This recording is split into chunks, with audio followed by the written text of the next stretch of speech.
Assalamualaikum warahmatullahi wabarakatuh.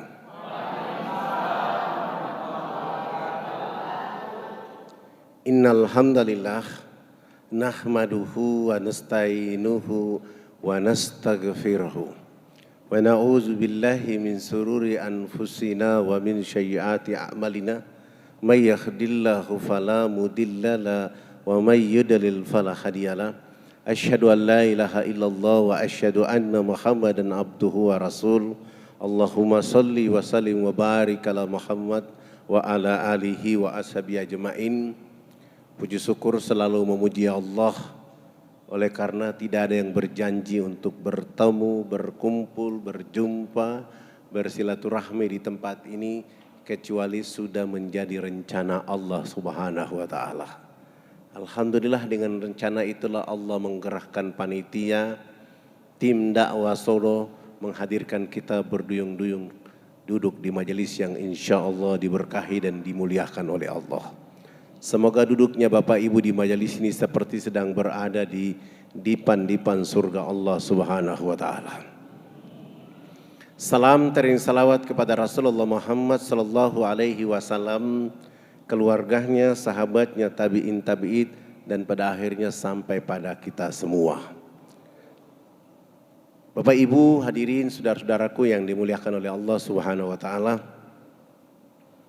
3 bulan terakhir ini saya rajin ke Solo. Banyak orang yang mencurigai saya. Jangan-jangan pilpres, padahal bukan.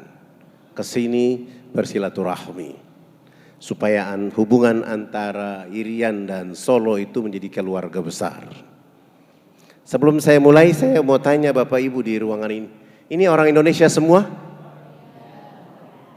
Sungguh? Saya bilang bukan.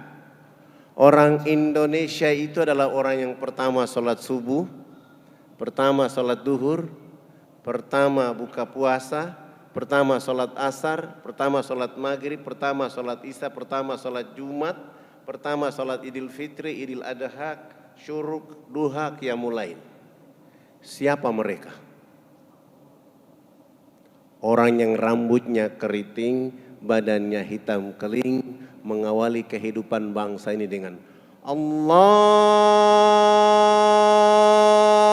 Akbar, Allahu Akbar. Indonesia Tengah masih tidur, Indonesia Barat masih tidur. Mereka yang menjaga republik ini dengan membesarkan nama Allah Subhanahu wa taala. Maka seandainya kalau tidak ada dakwah di sana, orang Indonesia Tengah, Indonesia Barat ditanya oleh Allah kelak di padang mahsyar. Oleh karena itu saudara-saudaraku, tidak ada ruang, tidak ada batas ruang, waktu, tempat kecuali kita bersama-sama menjaga agama di republik yang kita cintai ini. Ustadz Fadlan ini dulu bukan ustadz, sebenarnya bukan ustadz. Karena background sekolah Fadlan SD, SMP, SMA, S1, S2, S3 semua berbaunya ekonomi. Tidak ada hubungan dengan agama. Tapi karena merasa kewajiban dakwah itu penting, maka mengambil alih. Dulu tahun 78 saya hijrah dari Fakfak ke Makassar. Waktu itu rambut saya kayak pohon beringin. Sudah hitam keling keribo pula. Melanjutkan studi di Fakultas Ekonomi di sebuah sekolah di Makassar. Waktu itu menumpang kapal barang karena belum ada kapal pelni. Naik kapal barang dari Fakfak ke Makassar itu 5 hari perjalanan. Begitu naik kapal, pengumuman dari petugas kapal bahwa setiap orang yang menumpang kapal ini diperbolehkan mandi 1 kali saja. Alasannya penampungan air di kapal terbatas. Sudah hitam, keling, suruh mandi 1 kali, suasananya bagaimana kira-kira? 5 hari kemudian tiba di Makassar, turun dari kapal, ketemu orang Bugis Makassar. Fadlan menyapa mereka dengan Assalamualaikum warahmatullahi wabarakatuh. Tidak ada satupun yang membalas salam fadlan. Bahkan sebagian orang di pelabuhan mengatakan, masa orang Islam rambutnya kayak begini? Dari pelabuhan menuju ke tempat kos, subuh menuju ke masjid, perjalanan dari tempat kos ke masjid, berjumpa dengan ketua DKM. Ketua DKM dia lihat kulit, rambut dalam posisi seperti itu, langsung dia tanya, hei kamu dari mana? Saya jawab, saya dari Irian Jaya. Langsung beliau mempercepat langkah meninggalkan saya. Sampai di masjid, dia perintahkan pemuda-pemuda masjid mengawasi. Dia bilang awasi orang yang datang itu. Saya tidak tahu. Begitu datang saya menyapa dengan salam, mereka juga tidak balas. Saya menuju tempat wudhu, ada 5 pemuda yang berdiri mengawasi saya di saat wudhu. Selesai wudhu masuk tahiyatul masjid, mereka awasi. Azan subuh, saya berdiri qobliyah subuh diawasi. Qomat, saya berdiri berjamaah, ada 2 pemuda yang badannya kekar, berdiri di kanan dan kiri saya. Itu terjadi bukan pada saat sholat subuh, duhur pun demikian diawasi, asar, maghrib, isya. Selesai sholat isya, ketua DKM menyuruh ketua RT datang ke tempat kos. Assalamualaikum warahmatullahi wabarakatuh. Waalaikumsalam, ada apa Pak? Saya ketua RT di sini. Saya disuruh ke sini karena warga di sini satu hari ini resah dan gelisah atas kehadiran Anda di sini. Kami belum pernah melihat orang hitam rambut kayak begini masuk ke masjid. Untuk itu, supaya meyakinkan saya sebagai ketua RT di sini, saya disuruh bawa Al-Quran. Tolong Anda baca Quran, nanti saya kasih tahu bahwa Anda Muslim. Saya mulai bilang sama Pak RT, kalau saya baca Al-Quran di sini, saksinya tidak kuat. Untuk itu saya minta kepada Pak RT, sebelum saya baca Quran, saya minta tolong Pak RT baca Quran terlebih dahulu. Alhamdulillah, ternyata ketua RT saya tidak bisa baca Quran. Saya langsung kasih tahu beliau bahwa besok subuh saya akan memimpin sholat subuh. Beliau kasih tahu ketua DKM, saya keluar cari tukang cukur rambut saya cukur rapi. Pagi-pagi besok saya ke masjid jadi imam. Alhamdulillah selama saya kuliah di sana tidak pernah beli makan dan minum. Orang rebutan untuk melayani saya makan. Persoalan berikutnya saya ke kampus, masalah lagi. Sampai di kampus di ruangan itu semua orang gagah, ganteng, cantik. Sayalah yang mengotori ruangan itu. Sehingga teman-teman mencurigai saya dan bilang sama dosen mata kuliah agama Islam, segera usir orang ini, dia asal dari Irian Jaya.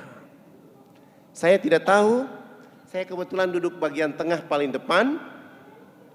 Begitu dosen mata kuliah agama Islam dia masuk, menyapa kami dengan salam, selesai dia mengatakan, yang merasa tidak beragama Islam silakan keluar karena hari ini adalah mata kuliah agama Islam. Saya tidak mungkin keluar. Tiba-tiba beliau berdiri dan menghampiri saya dan mengusir saya dari ruangan itu. Keluar! Kamu kan orang dari Irian Jaya kan? Saya baru tahu itu adalah saya. Saya tidak keluar, tapi saya berdiri dan maju ke depan kelas. Saya bilang sama dosen, sebelum saya keluar dari tempat ini, saya minta tolong Pak dosen dan teman-teman mahasiswa menjawab 3 pertanyaan saya. Apakah agama Islam itu hanya untuk orang Arab dan orang Bugis Makassar saja, ataukah agama Islam itu rahmat untuk seluruh alam semesta? Pertanyaan kedua, siapakah sahabat Nabi rambutnya keriting, badannya hitam keling, suaranya merdu? Yang ketiga, saya minta tolong kepada dosen, tolong bawa Quran keliling kami dalam ruangan ini. Saya ingin mendengar saudari saya yang cantik dan saudara saya yang ganteng membaca Al-Quran baru saya keluar. Alhamdulillah dosen membawa Al-Quran dimulai dari bangku urutan belakang sampai depan. Setelah Al-Quran sudah tiba di teman di samping kanan saya, dia baca Al-Quran selesai, dosen ini ambil Al-Quran, melewati muka saya dan menyerahkan Al-Quran ke teman di samping kiri saya. Saya bilang ini belum yakin juga ini. Sampai urutan mahasiswa 45, 46, saya berdiri merampas Al-Quran dari tangan dosen dengan urutan 47. Subhanallah, begitu saya buka Quran secara acak-acakan, surat yang diperlihatkan oleh Allah untuk saya baca waktu itu adalah surat Al-Hasyr yang artinya pengusiran. Saya baca 3 ayat terakhir selesai, dosen mengatakan dari 47 mahasiswa yang kuliah di ruangan itu hanya ada 7 orang saja yang bisa membaca Al-Quran. Dari 7 mahasiswa itu salah satunya lah pemilik rambut keribo berbadan hitam keling itu.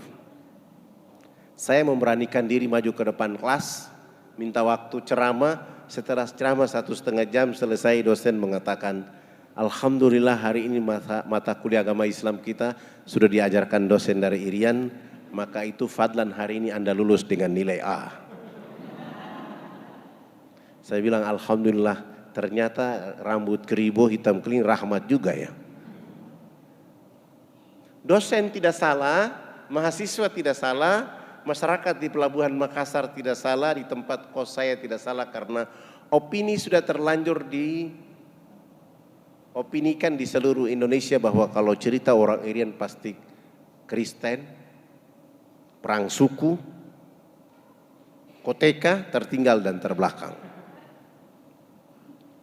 Padahal dari sejarah agama-agama yang ada di pulau sana, agama yang tertua dan agama yang pertama adalah agama Islam.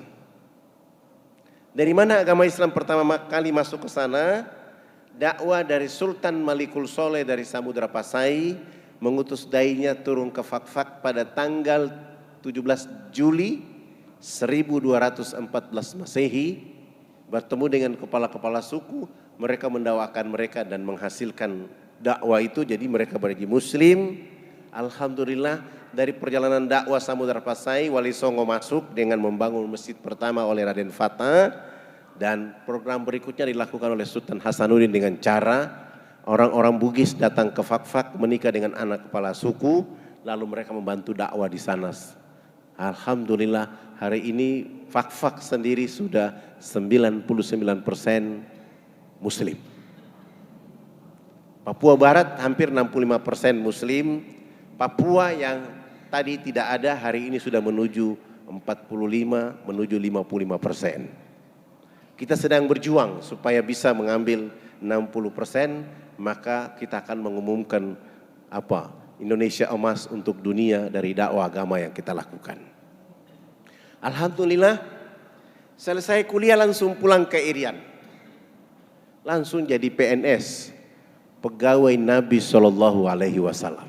Jadi dai. Pekerjaan saya yang pertama adalah harus bertemu dengan Dewan Gereja Provinsi Irian Jaya di bawah pimpinan salah satu orang namanya Pendeta Alfon. Kenapa saya harus ketemu Pendeta Alfon? Pendeta Alfon ini menggunakan kekuatan gereja agar mengusir saya dari Jayapura. Saya bilang sama beliau, saya orang Islam Irian, Anda orang Kristen Irian. Kita sama-sama bicara negeri ini dengan pembangunan rohani. Beliau tidak mau. Bagaimana cara saya harus bertemu dengan beliau? Jalan satu-satunya saya harus datang ke rumah beliau. Selesai sholat subuh saya jalan kaki ke rumah beliau. Begitu saya jalan kaki kurang lebih 100 meter, saya lihat beliau sedang lari pagi di depan halaman rumahnya. Saya tunduk percepat langkah.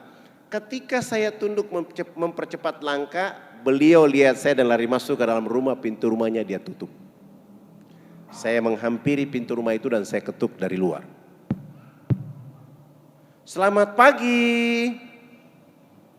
Yang keluar dari dalam adalah istri beliau. Pagi, ada apa? Ibu, saya mau ketemu dengan Pendeta Alfon. Istrinya menjawab, mohon maaf, Bapak Pendeta tidak ada di rumah. Dalam hati saya baru yang tadi lari masuk itu siapa? Saya pulang. Besok pagi hari kedua saya datang lagi. Selamat pagi. Anak pendeta yang keluar mengatakan, mohon maaf Bapak tidak ada di rumah. Saya pulang hari ketiga saya datang lagi, selamat pagi. Anak berikut dari pendeta keluar mengatakan tidak ada di rumah. Saya pulang hari keempat saya datang lagi, selamat pagi. Istri pendeta yang keluar masih saja mengatakan tidak ada di rumah. Saya pulang hari kelima saya datang lagi, selamat pagi. Istri pendeta lagi yang keluar masih saja mengatakan tidak ada di rumah. Sampai 1 bulan penuh tiap pagi saya mengetuk pintu rumah itu, tidak ketemu pendeta Alfon kecuali mendapatkan jawaban dari istri dan anaknya, beliau tidak ada di rumah. Bulan kedua hari pertama tetap saja saya datang ke rumah itu. Selamat pagi. Istrinya yang keluar mengatakan tidak ada di rumah. Saya pulang hari kedua, bulan kedua saya datang lagi, selamat pagi. Anaknya keluar mengatakan tidak ada di rumah. Saya pulang hari ketiga, bulan kedua saya datang lagi, selamat pagi. Anaknya keluar mengatakan tidak ada di rumah. Saya pulang hari keempat saya datang lagi, selamat pagi. Istrinya keluar masih saja mengatakan tidak ada di rumah. Saya pulang hari kelima saya datang lagi, selamat pagi. Istrinya masih saja mengatakan tidak ada di rumah. Sampai hari ke-15 saya belum tiba di rumah itu, istri dan anak pendeta sudah menunggu saya di depan rumah. Begitu saya menyapa selamat pagi, langsung mereka mengancam saya. Anda ini tidak bosan tiap pagi datang ke rumah ini. Seakan-akan rumah ini menjadi tugas Anda tiap pagi. Saya pulang, besok pagi hari ke-16 bulan kedua tetap saja saya datang ke rumah itu. Selamat pagi, istrinya keluar melihat saya, kamu lagi yang datang. Sampai 2 bulan penuh saya tidak berjumpa dengan pendeta Alfon, kecuali mendapatkan jawaban dari istri dan anaknya silih berganti tidak ada di rumah. Bulan ketiga hari pertama tetap saja saya datang ke rumah itu. Selamat pagi, istrinya keluar mengatakan tidak ada di rumah. Saya pulang lagi, hari kedua bulan ketiga saya datang, selamat pagi, anak pendeta keluar mengatakan tidak ada di rumah. Subhanallah. Begitu di hari ketiga bulan ketiga saya datang, saya menyapa selamat pagi, anak tertuanya langsung mengatakan, pagi Pak Fadlan, mohon maaf, Bapak tadi malam kecapean, kelelahan sehingga kami bawa ke rumah sakit. Saya langsung memuji Allah dalam hati saya, Alhamdulillahirabbil alamin. Saya tidak pulang, tapi saya melanjutkan perjalanan dari rumah pendeta ke rumah sakit untuk mencari tahu keadaan yang sebenarnya.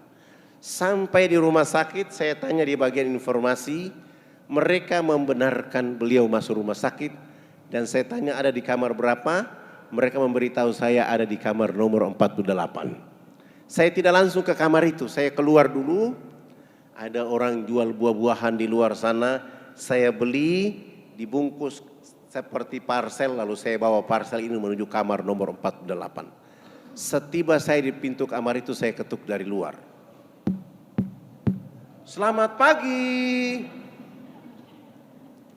Istrinya langsung menjawab dari dalam kamar, pagi silakan masuk. Rupanya dia tidak tahu kalau itu adalah saya.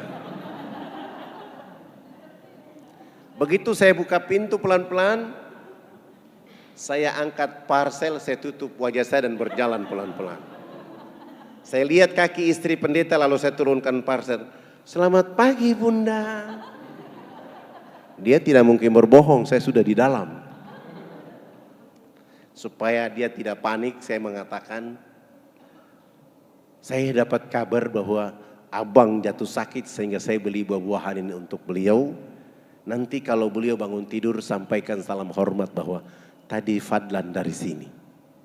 Begitu saya baru cerita dengan istrinya, pendeta Alfon dari tempat tidur langsung menyapa saya. Selamat pagi Pak Fadlan. Saya tinggalkan istrinya, merapat ke tempat tidur salaman dengan beliau dan saya mengatakan, abang pendeta hari ini sungguh sangat luar biasa, alhamdulillahirabbil alamin. Saya dapat rahmat dari Allah karena saya sudah cari abang 2 bulan 3 hari. Sebenarnya abang tidak sakit, tapi abang mendidik istri, anak hari-hari berbohong. Dan saya tidak yakin bahwa abang tidak ada di rumah. Tapi saya datang berulang-ulang kali, saya ingin cari tahu di mana kejujuran abang. tapi abang tetap berbohong. Itulah yang menjadi penyakit supaya saya ketemu di rumah sakit ini. Di sisi lain abang di gereja bicara cinta kasih, sementara istri dan anak diajarkan untuk berbohong. Kalau sembuh jangan mengulangi perbuatan buruk ini lagi. Pamit pulang. 5 hari kemudian beliau sembuh dan pulang ke rumah. Hari ke-6 saya menjadi tamu pertama di rumah mereka. Selamat pagi. Beliau bersama istri dan 7 anak membuka pintu dan mempersilahkan saya masuk ke dalam rumah mereka. Di saat itulah saya mulai dengan judul Indahnya Islam bagi Penduduk Alam Semesta. Dari jam 10 pagi itu sampai jam 12 siang saya pamit pulang. Pendeta Alfon mengantar saya sampai depan pintu pagar. Beliau mengatakan, Fadlan, usahakan besok datang lebih pagi lagi. Alhamdulillah, besok pagi saya datang dari jam 7.30 sampai duhur. Sholat duhur selesai, saya melanjutkan pekerjaan itu sampai asar. Pekerjaan seperti ini saya lakukan 5 hari berturut-turut. Subhanallah, menjelang waktu asar di hari ke-5, beliau bersama istri dan 7 anak menyatakan sikap hijrah mengucapkan 2 kalimat syahadat. Begitu mereka mengucapkan 2 kalimat syahadat, saya langsung sujud syukur dan menangis kepada Allah. Dalam hati saya berteriak besar-besar di rumah itu dan saya mengatakan, seandainya saya angku dengan agama ini, begitu saya diusir saya tidak akan datang lagi ke rumah itu. Saya sombong dengan agama yang saya anut, begitu mereka mengatakan tidak ada di rumah, saya tidak akan pernah lagi injak pintu rumah itu. Tapi terima kasih ya Allah ya Rabb, Engkau telah menanamkan kesabaran kepadaku tentang perkara ini dan hari ini hadiah terbaik dari Engkau kepada saya dengan perkara ini. Alhamdulillah mereka mengucapkan 2 kalimat syahadat.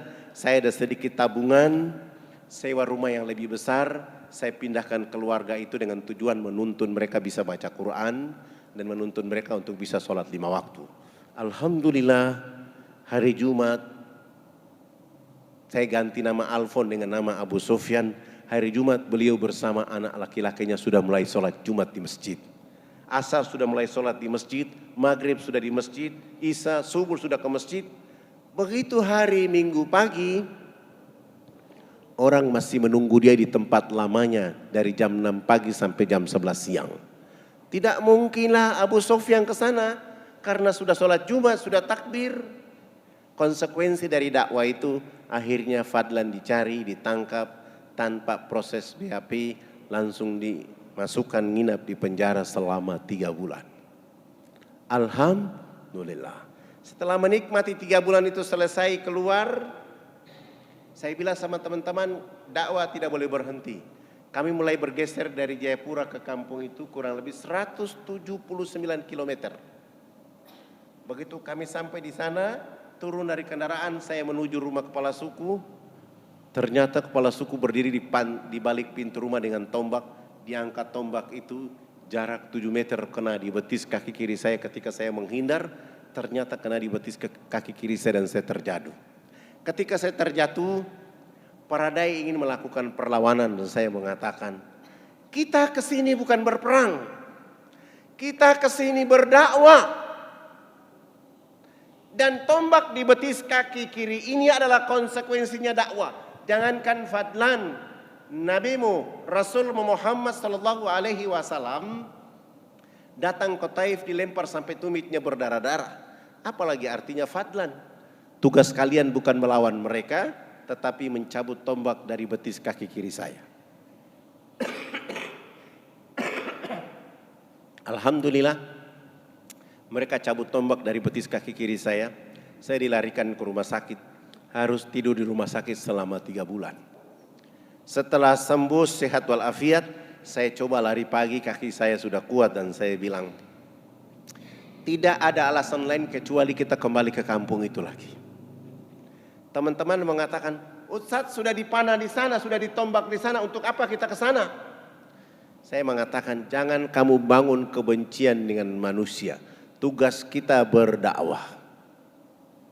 Akhirnya mereka ikut dan kami kembali ke kampung itu. Begitu kami tiba di kampung itu, saya turun lagi dari kendaraan menuju rumah kepala suku.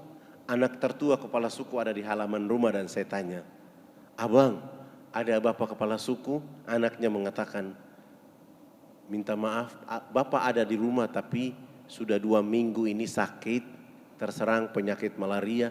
Kami tidak bisa bawa ke rumah sakit karena kami tidak punya mobil, kami tidak punya uang. Langsung saya jawab, kami datang ke sini untuk menjemput bapak kepala suku, abang dengan ibu, dibawa ke rumah sakit. Nanti kami yang biaya seluruhnya, kami yang bayar. Alhamdulillah kami bawa kepala suku ini ke sana. Kami rawat dia rumah sakit selama 2 minggu, sehat, sembuh sehat walafiat. Sesudah itu kami cari mereka bekal kehidupan, antar kembali mereka ke kampung halaman. Kami kembali ke kota. 1 minggu kemudian baru kami mulai datang berdakwah di sana. Baru 3 hari kita bicara Islam, kepala suku ini bersama istri dan 13 anak, ditambah dengan 15 kepala keluarga di kampung kecil itu pun hijrah mengucapkan 2 kalimat syahadat. Ribut lagi, Fadlan dicari lagi, ditangkap tanpa proses BAP, langsung nginap di penjara selama 6 bulan. Alhamdulillah. Setelah 6 bulan keluar, saya bilang dakwah tidak boleh berhenti. Dakwah harus seperti air mengalir. Kapan tidak ada air di bumi orang akan kehausan. Begitu juga dakwah. Maka kami naik ke atas bukit untuk berdakwah. Subhanallah, baru berdakwah 2 bulan, Allah kasih hidayah kepada 30 kepala keluarga hijrah mengucapkan 2 kalimat syahadat. Ribut lagi Jayapura, Fadlan dicari lagi, ditahan untuk nginap di penjara selama 9 bulan. Alhamdulillah. Setelah 9 bulan itu selesai, saya mulai berpikir, hari terakhir dari bulan ke-9 mau keluar, orang yang biasa menangkap saya itu datang. Dia buka gembok penjara itu dan dia maki-maki saya di sana. Ruangan ini tidak ada orang lain yang masuk kecuali wajah Anda ini. Kenapa Anda tidak takut dengan penjara ini? Saya bilang, abang, saya bukan maling, saya bukan pembunuh, saya bukan pemberontak, saya juga bukan penjahat. Saya hanya ingin mencerdaskan saudara-saudara saya di negeri ini agar pasti tunduk memuji Allah dan mengikuti Rasulullah Muhammad SAW. Orang kaya abang ini suatu saat akan ditangkap oleh Allah dan disiksa oleh Allah habis-habisan karena abang salah menangkap orang. Bahasa saya ini ternyata membuat dia ketakutan dan dia bilang sama saya, jangan kau kasih takut-takut saya. Begitu keluar dari penjara, saya tidak kembali ke posko dakwah saya. Beliau bawa pulang saya ke rumahnya. Setiba saya di rumah, beliau bilang, ceritakan Islam kepada kami. Alhamdulillah, ini dakwah saya yang paling tercepat. 8 jam kemudian, beliau bersama istri dan 5 anak pun hijrah mengucapkan 2 kalimat syahadat. Saya mulai berpikir, tidak ada pekerjaan yang paling bergengsi di dunia ini kecuali berdakwah. Siapa yang melakukan pekerjaan ini dengan asyik, Allah akan ganti dengan hidayah lebih cepat daripada angin. Tapi di saat dia dengan asyik itu dia pasti difitnah, dicemooh, ditangkap, difitnah, dilempar, ditombak, bahkan dipenjara mau dibunuh. Tapi Allah akan ganti dengan hidayah lebih cepat daripada angin. Mulai melirik dari Jayapura menuju pegunungan. Tidak punya uang, mau dan tidak mau kami harus jalan kaki. Berapa lama jalan kaki dari Jayapura ke gunung itu? 3 bulan.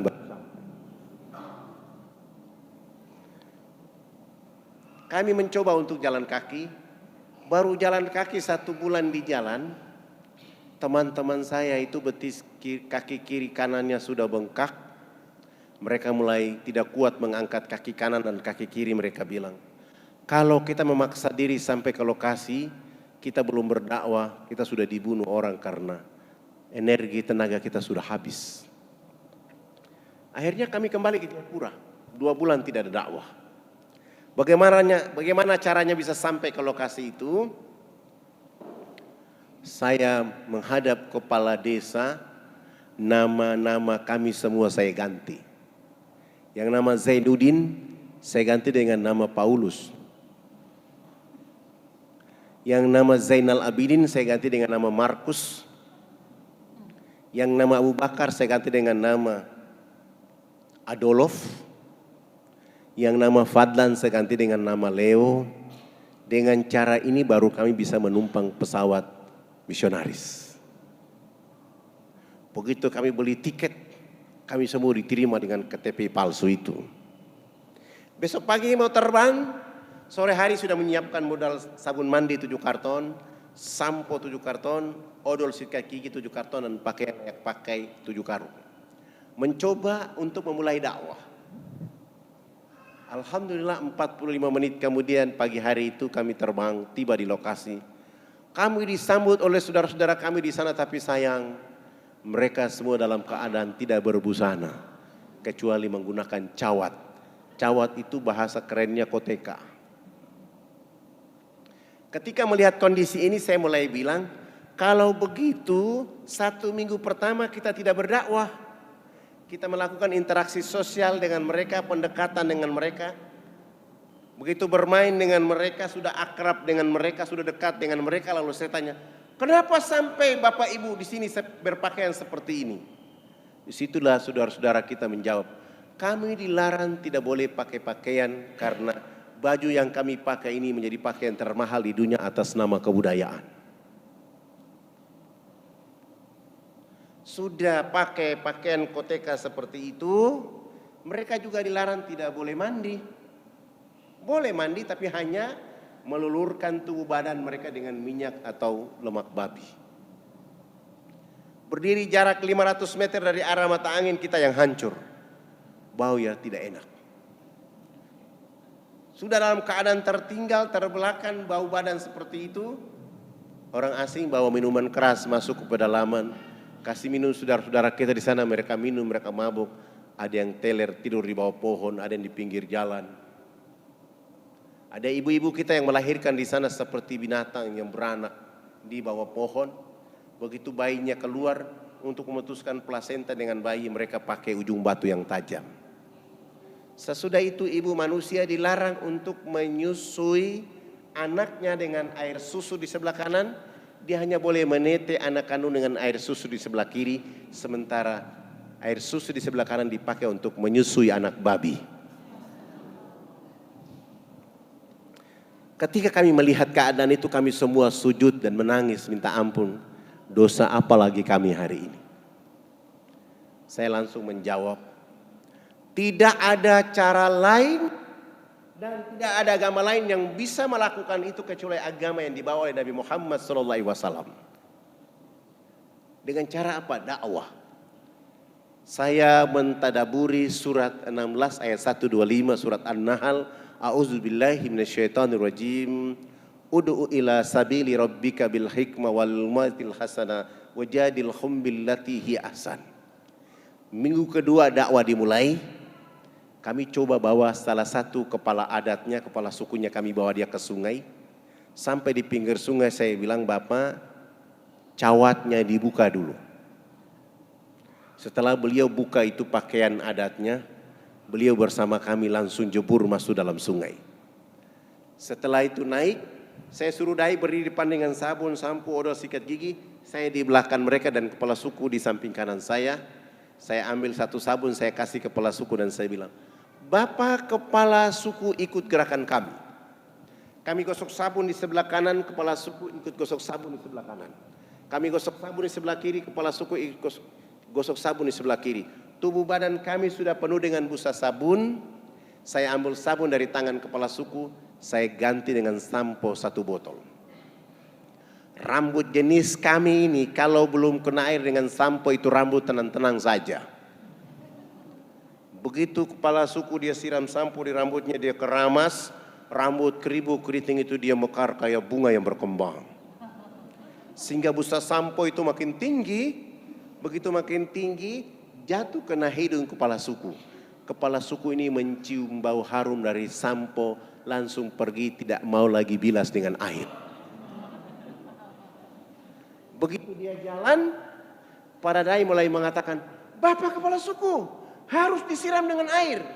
Kepala suku menjawab, tidak anak, ini wangi. Rupanya selama hidupnya baru pertama mencium bau harum.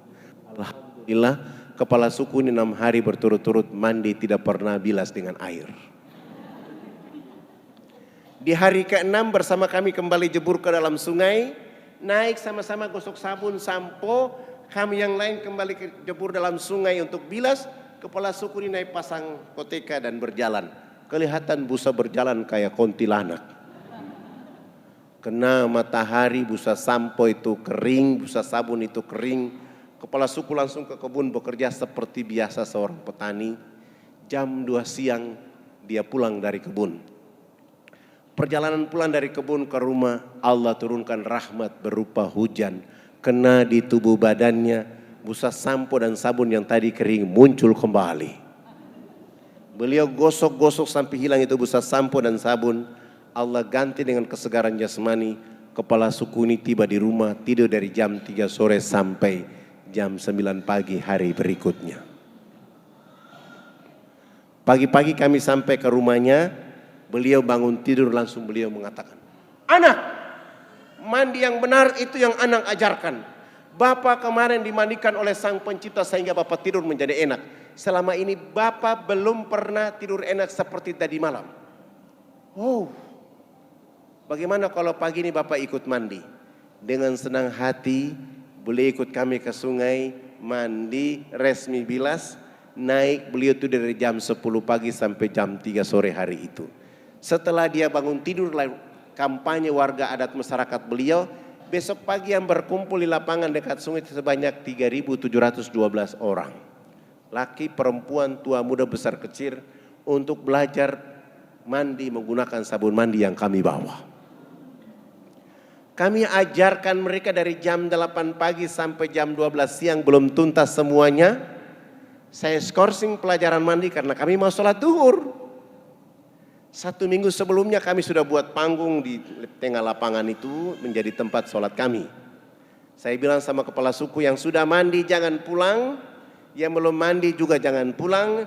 Nanti kami selesai sholat duhur kami akan melanjutkan pelajaran mandi. Kami wudhu selesai, kami naik di atas panggung.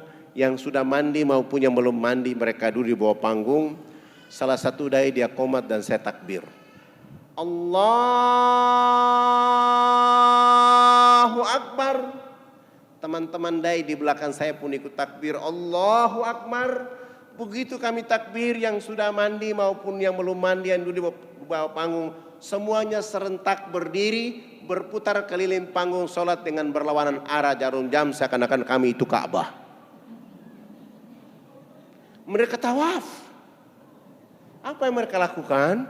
Ternyata berputar keliling panggung sholat dengan berlawanan arah jarum jam itu untuk memperhatikan gerakan-gerakan sholat duhur yang kami lakukan. Saya salam ke kanan, Assalamualaikum warahmatullah. Salam ke kiri, Assalamualaikum warahmatullah. Kepala suku besar itu langsung loncatnya di atas panggung sholat dan mengajukan beberapa pertanyaan. Anak, kenapa anak dengan teman-teman berdiri dan angkat tangan dan mulutnya bicara-bicara? Itu maksudnya apa? Saya bilang dalam hati saya, subhanallah, baru mandi cerdas begini. Saya mencoba menjawab pertanyaan yang bisa masuk di akal pikiran mereka. Saya mulai jawab. Bapak kepala suku, mama-mama dan masyarakat, kami 20 dai ini agama kami Islam.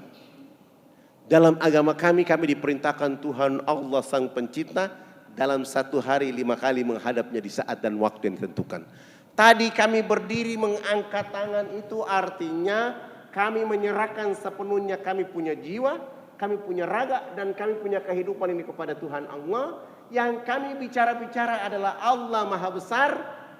Jiwa, raga, dan kehidupan kami ini kecil sehingga tangan kiri kami malu menutup dada kami, tangan kanan kami malu menutup tangan kiri dan dada. Terserah Allah. Mau menghukum kami terserah, mau memberi kami hadiah terserah, karena kami sudah menyerahkan sepenuhnya jiwa, raga, dan kehidupan kami kepada Tuhan Allah. Kepala suku mendengar penjelasan saya langsung beliau mengatakan, oh, ini agama yang benar. Menurut Bapak kami sudah Islam.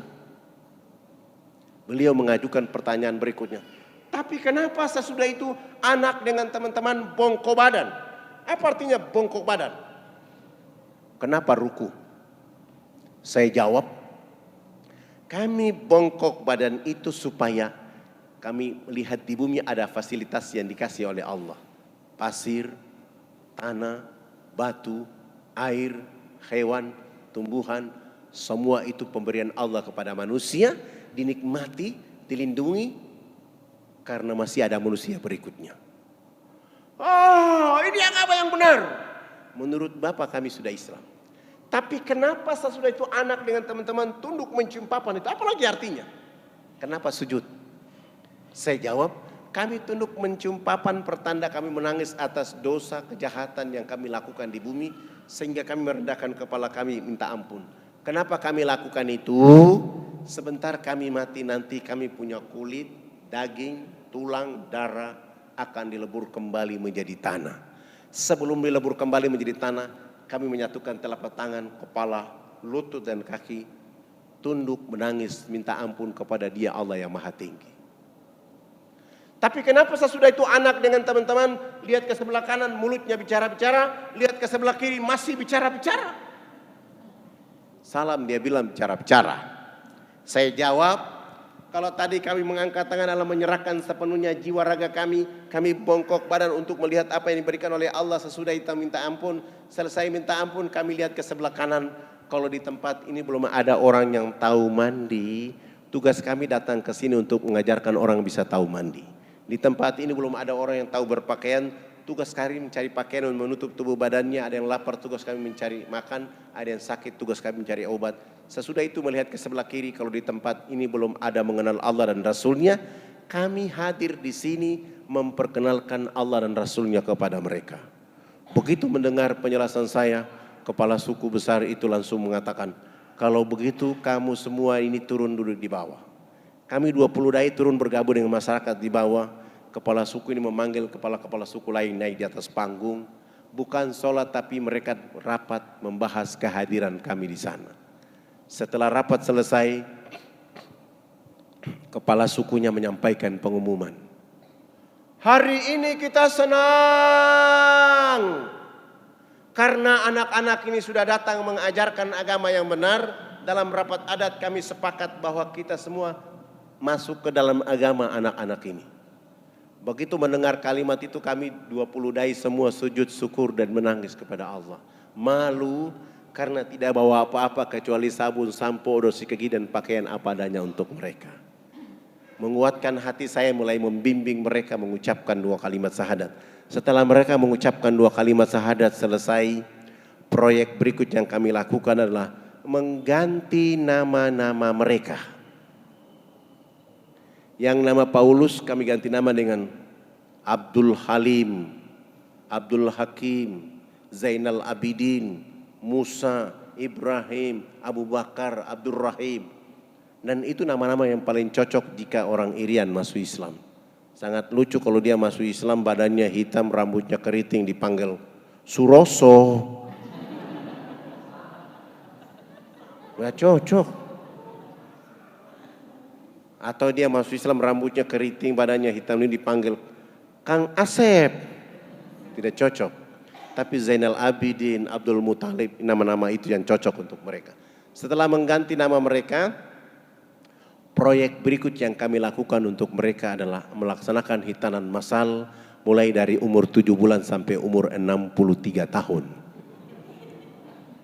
Alhamdulillah kami dibantu oleh guru, sahabat, teman, kawan, orang tua kami, Kolonel Dr. Mulya Tarmizi dari Angkatan Laut, bawa tentara, polisi, kita bawa ke atas, menghitan saudara-saudara kita di sana. Begitu dalam proses hitanan, beliau bilang sama saya, harus kita kasih tahu Pak Harto, biar pembangunan di sini dipercepat. Saya bilang saya tidak ada akses ke Pak Harto, kalau Tuan Guru punya akses silakan. Langsung beliau bikin fax di fax. Pak Harto bilang silakan bawa tua-tua adat dan kepala suku menghadap saya. Subhanallah, kepala-kepala suku ini sudah pakai celana panjang, pakai kemeja, bahkan sudah pakai jas. Tapi belum bisa pakai sepatu. Karena ukuran kakinya rata-rata nomor 47. Tidak ada jenis sepatu itu, terpaksa kami menggunakan sendal jepit kelebihan tumit. Terbang Makassar terus ke Jakarta, menginap di Menteng Wisma Haji Jakarta Pusat. Pagi-pagi bangun sholat subuh selesai, sarapan, mandi dan pakaian menuju istana. Begitu kami sampai di istana, Pak Harto mengatakan pertemuannya ditunda. Bukan jam 10 pagi dan bukan di istana. Pak Harto minta supaya lebih baik, lebih akrab di rumahnya jam 5 sore. Akhirnya kami balik ke Wisma Haji, sholat duhur, makan siang, sholat duhur selesai istirahat, bangun, mandi, sholat asar selesai kami datang ke Jalan Cendana. Begitu kami datang, Pak Harto sudah berdiri depan pintu rumahnya menyambut tua-tua adat dan kepala-kepala suku. Bersalaman, berpelukan, dibawa masuk ke dalam ruang tamu, dikasih makan, dikasih minum. Pak Harto juga sudah menyediakan bingkisan, oleh-oleh, ditambah dengan uang saku dan tiket. Sebelum menyerahkan bantuan dan uang saku ini, oleh-oleh kenang-kenangan ini, Pak Harto minta supaya salah satu dari kepala suku bicara konferensi pers. Lalu kepala suku besarnya yang bicara. Bapak tidak pantas jadi presiden. Presiden macam apa hanya bangun Makassar? Karena dia baru lihat Makassar. Presiden macam apa baru hanya bangun Jakarta? Karena dia baru lihat Jakarta. Pemilu nanti saya akan bicara supaya Haji Muhammad Soeharto jangan lagi dipilih jadi presiden. Pak Harto ini bicara, kepala suku ini bicara pakai bahasa daerah, Pak Harto juga tidak tahu. Tapi raut wajah Pak Harto tidak ada prasangka buruk, senyum bahagia, dan Pak Harto minta tolong diterjemahkan. Tidak mungkinlah saya menerjemahkan seperti itu. Itu tidak mungkin. Tapi saya mengambil makna dari apa yang dimau oleh kepala suku, lalu saya bilang sama Pak Harto, Bapak Presiden yang terhormat, hari ini kepala-kepala suku sungguh bahagia bisa bertemu dengan Bapak Presiden. Dan kepala suku besar tadi mengatakan Haji Muhammad Soeharto layak jadi Bapak Pembangunan Nasional. Dengan cara inilah Pak Harto langsung menelpon Menteri Agama, kepala-kepala suku tidak berangkatkan haji pada tahun itu juga.